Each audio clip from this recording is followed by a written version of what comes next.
Good morning children. आज आप Charlie Chaplin यानी हम सब पाठ का आखिरी भाग पढ़ेंगे। तो चार्ली चैपलिन यानी हम सब से चार्ली चैपलिन की तुलना क्यों की गई है, लेखक ने क्यों की है? क्योंकि हम यहाँ भी एक मंच है, ये दुनिया भी एक मंच है, स्टेज है।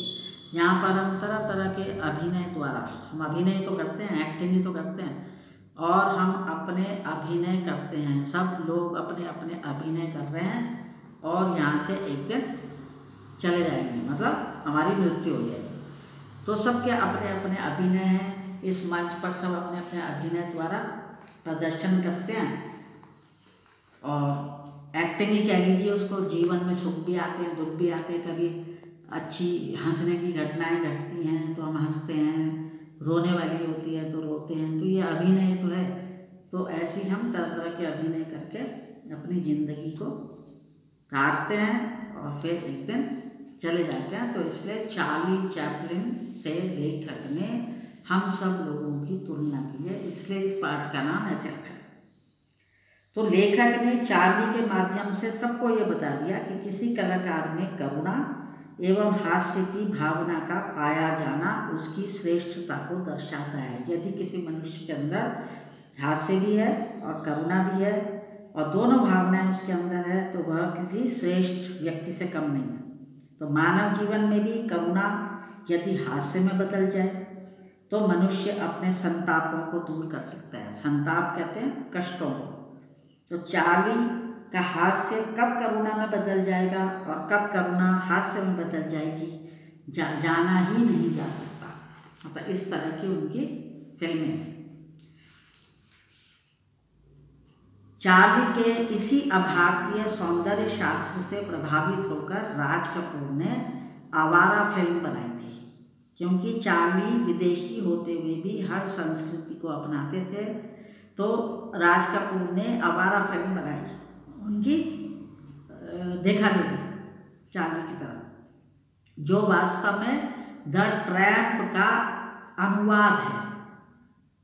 क्योंकि चार्ली जो थे वो भारतीयकरण बहुत था उनमें, मतलब किसी भी संस्कृति भारतीयों की तरह ही व्यवहार करते थे, वे विदेशी नहीं लगते थे। मतलब इसी परंपरा में दिलीप कुमार ने बाबुल बनाई, लीडर बनाई, गोपी बनाई, देवानंद ने फंटूश बनाई, तीन देवियाँ बनाई। इस तरह की फिल्में सबने दी इनके अभिनय को देखते हुए, और उसी तरह से अभिनय किया गया उसमें।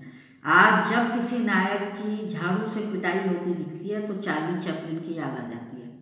उसकी नकल आज के कलाकार भी करते हैं, किंतु उस मुकाम तक शायद आज तक कोई नहीं पहुंच पाया जिस मुकाम पर चार्ली चैपलिन थे।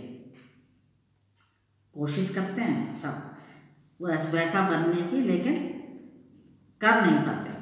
इसका कारण यह है कि चार्ली का जो अभिनय है बच्चों, बूढ़ों और युवाओं को समान रूप से पसंद आता है। चाहे बच्चे हों, चाहे बूढ़े हों, चाहे जवान हों, सबको पसंद आता है इनका अभिनय। अभिनय माने एक्टिंग।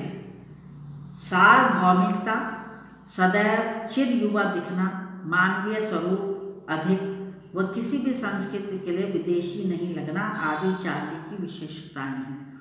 सार्वभौमिकता कहते हैं सबसे संबंधित होना, सबसे अपना संबंध बनाए रखना, सदैव चिर युवा दिखना, हमेशा जवान दिखते थे वो हमेशा हर फिल्म में, और मानवता होना, तो ऐसा, और किसी भी संस्कृति के लिए विदेशी ना दिखना, ये सब उनकी विशेषताएं हैं।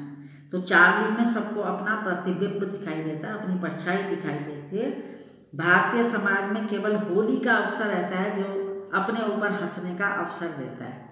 होली में आदमी बदरूप सा हो जाता है ना रंगों की वजह से, तो वो अपने ऊपर खुद ही हंस पड़ता है जब शीशा देखता है। तो एक होली का ही त्यौहार ऐसा है जब आदमी अपने ऊपर हंसता है, अदर नहीं। तो इसके अलावा कहीं और कुछ भी ऐसा नहीं है जो हमें अपने ऊपर हंसने का मौका दे, बल्कि इस बात को लोग गलत मानते हैं अगर उन पर कोई हंसता है तो।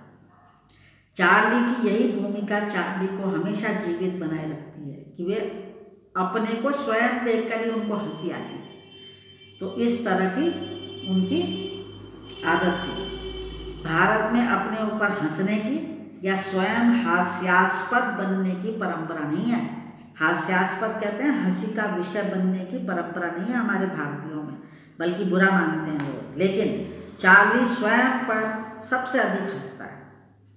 तो भारत में चार्ली के महत्व का प्रमुख कारण यही है, चार्ली बड़े से बड़े व्यक्ति पर हंसने का अवसर देता है। वह ऊंचे से ऊंचे स्तर पर जाकर भी हास्य का पात्र बन जाता है, चाहे कितने भी लेवल का हो, मतलब व्यक्ति कितने भी स्तर पर पहुंच जाए, ऊंचे से ऊंचा पद हो चाहे नीचे से नीचे, मतलब किसी में भी वो अपने को हास्य का पात्र ही बनाता है। तो इस प्रकार हम कह सकते हैं कि जीवन के अधिकांश अवसरों पर चार्ली को याद करके हंस सकते हैं। तो ऐसे महान कलाकार में सभी को अपनी ही छवि दिखाई देती है, अपनी परछाई दिखाई देती है, और सभी उसे अपना मानने को उत्सुक रहते हैं। तो चार्ली की फिल्मों की विशेषताएं क्या है? फिल्मों में भाषा का बहुत कम प्रयोग है, बहुत कम बोला जाता है, मूक ज़्यादा है उनकी फिल्में। और चार्ली में सार्वभौमिकता है। सार्वभौमिकता माने सबसे संबंधित रहते हैं वो, हर किसी से, चाहे कोई कैसा भी हो उनका पात्र, सबके साथ उनका एक जैसा संबंध रहता है। मानवीय स्वरूप अधिक है, मानवता बहुत दिखाई देती है। सदैव चिर युवा दिखता है, कोई भी उनकी फिल्म है उसमें हमेशा जवान ही बने रहते हैं, और वे किसी भी संस्कृति के लिए विदेशी नहीं लगते। तो चार्ली सबको अपना ही स्वरूप लगता है। मतलब हम लोगों को हमारे जीवन में भी जो भी घटनाएं होती रहती हैं, तो हम चार्ली चैपलिन की तरह ही अपना अभिनय किए जाते हैं, कभी हंसते हैं, अपने ऊपर हंसने का मौका नहीं देते हैं। एक होली का ही ऐसा त्यौहार है जिस पर आदमी अपने ऊपर हंसने के लिए नाराज नहीं होता। चार्ली ने सिद्ध कर दिया कि कला जो है वो स्वयं अपने सिद्धांत लेकर आती है। जो कला होती है, अभिनय होता है, वो अपने सिद्धांत खुद बनाती है, और सिद्धांतों से कला का जन्म नहीं होता।